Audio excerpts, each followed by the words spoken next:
السلام عليكم، ازيكم يا حبايبي؟ عاملين ايه؟ يا رب تكونوا بخير وبصحة وسعادة. وحشتوني جدا جدا جدا. اكلة التوفير، اكلة التوفير. توفير ايه سمية؟ ده غالية قوي. لا لا لا لا، احنا هنعملها ببلاش. ببلاش ازاي؟ بنص كيلو لحمة مفرومة بس. هتعملي لحمة باردة بنص كيلو لحمة مفرومة؟ ايوه. تعالوا تابعوا الفيديو وشوفوا للاخر. هنعمله بطريقة اقتصادية جدا، ولا تروحي تشتريه ب700 جنيه ولا الكلام ده كله. شايفين الجمال؟ حاجة كده تشرفك. اعمليه في عزوماتك، اعمليه لأولادك. شرفي نفسك كده وارفعي راسك بالحاجة الجميلة التحفة دي. بجد جميل جدا وطعمه خطير جدا جدا جدا. هنبدأ، يلا نسمي الله ونصلي على الرسول ونبدأ الفيديو بتاعنا. معايا نص كيلو لحمة مفرومة هنزل فيها في الطبق او البولة بتاعتي اهو.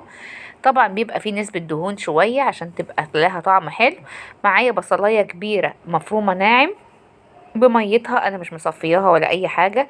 معايا بقى توم باودر، بصل باودر، جنزبيل، فلفل اسود، بابريكا، بهارات فراخ، سنة حبهان مطحون وسنة لورا مطحون وملح.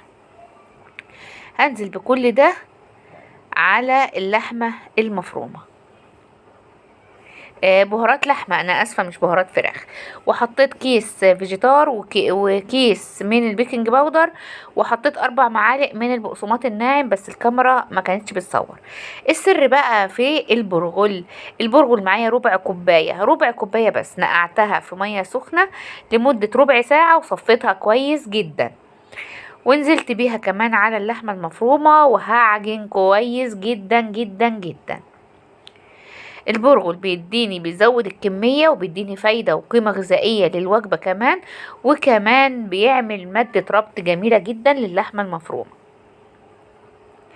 اعجن كويس كده. اتعجنت كويس؟ لا، بس انا عايزة كمان اديها وش ناعم كده في الكبة، عشان انا عايزاها مسمغة ولها عرق ماسك في بعض. فهجيب الكبة بتاعتي اهي، وهقسم طبعا المقدار على مرتين علشان الكبة مش كبيرة وما يجرالهاش حاجة. هحط نصها كده وهفرمها كويس جدا. لازم تبقى ماسكة في بعضها كده ولها عاملة مليفة في بعضها، يبقى ناعمة وماسكة بعضها فيها عرق. هنفرمها سوا كويس، ننعمها كويس، وهوريها لكم دلوقتي هتبقى شكلها عامل ازاي. يلا، اللي اول مره يشوف قناتي نورتوني، يا ريت تعملي سبسكرايب للقناه وتفعل الجرس علشان يوصلكوا كل جديد وحصري من فيديوهاتي ان شاء الله.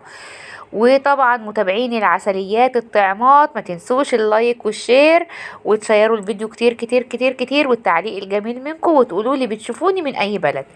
شايفين دي اللي انا عايزاها كده ماسكه في بعضها كده. هفرم بقية الكمية، فرمتها كلها اهي مسكت في بعضها.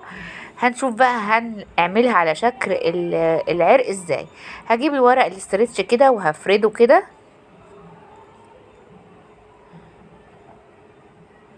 هفرده على الكاونتر قدامي كده. وهجيب اللحمة بتاعتي، ممكن تدي دهنة زيت او عادي، يعني لو ما نسيتي زي حالاتي كده ممكن تلحقي نفسك وتحطيها، بس هي مش هتلزق يعني. الاسترتش مش بيلزق في الحاجة. هبخ ايدي كده بخة زيت علشان اعرف امسك اللحمة كده والمها. شايفين؟ لازم تلمها كويس جدا في بعضها، تبقى عاملة زي العرق اللحمة بالظبط. وهوريكي برضو بعملها ازاي علشان تبقى يعني ماسكه في بعضها، وتبقى عامله زي كوز اللانشون كده. عارفين اللانشون كده اللي هو مصحح قبل ما يتقطع؟ فانا بسوي بايدي على قد ما بقدر كده، وبضغط عليها على ورقه الاسترتش، وبعد كده هنبدا نلفها في الاسترتش. وشوف التكنيك الشغل ازاي، وهو واضح من الفيديو باذن الله. يا ترى الطريقه واضحه؟ عرفوني كده.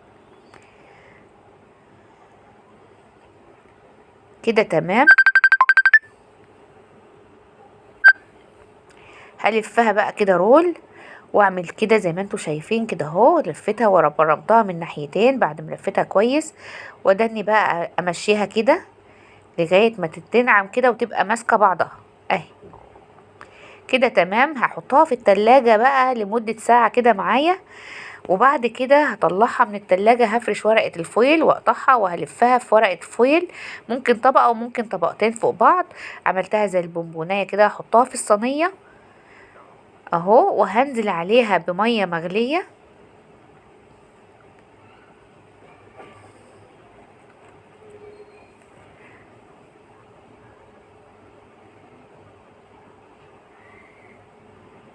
اصب المية المغلية عليها، وبعد كده هغلف الصينية بالفويل وادخلها الفرن او احطها على البوتاجاز.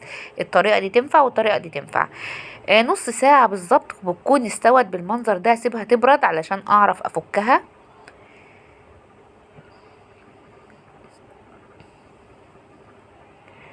هقطع الاسترتش من عليها وهتتفك معايا بمنتهى السهولة، ما هياش لازقة ولا اي حاجة.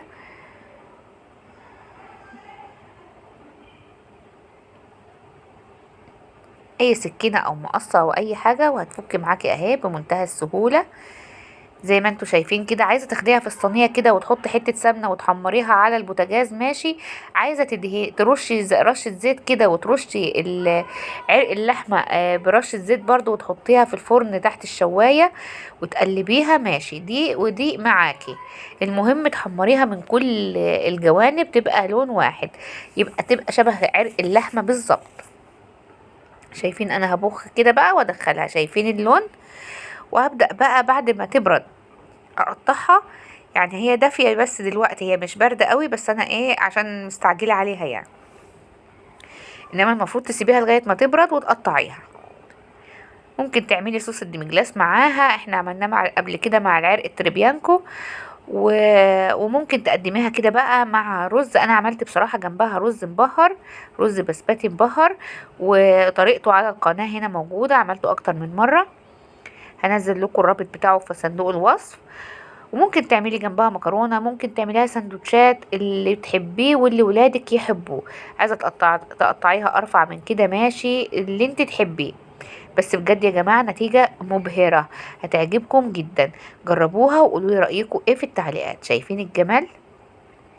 متماسكة وطرية من جوه ومتحمرة من بره، وبجد الطعم خطير. عايزة مستنية رأيكم في التعليقات، ومستنية تقولوا لي بتشوفوني من اي بلد، وهل فيديوهاتي بتعجبكم ولا لأ. وتصلوا على النبي صلى الله عليه وسلم كده في التعليقات. واشوفكم ان شاء الله في فيديو جديد من قناة أكلة وفكرة مع سمية. ما تنسوش الصلاة على الحبيب صلى الله عليه وسلم، ورأيكم في تعليق. وما تنسوش بالله عليكم اللايك والشير والسبسكرايب. واشوفكم ان شاء الله في فيديو جديد في رعاية الله.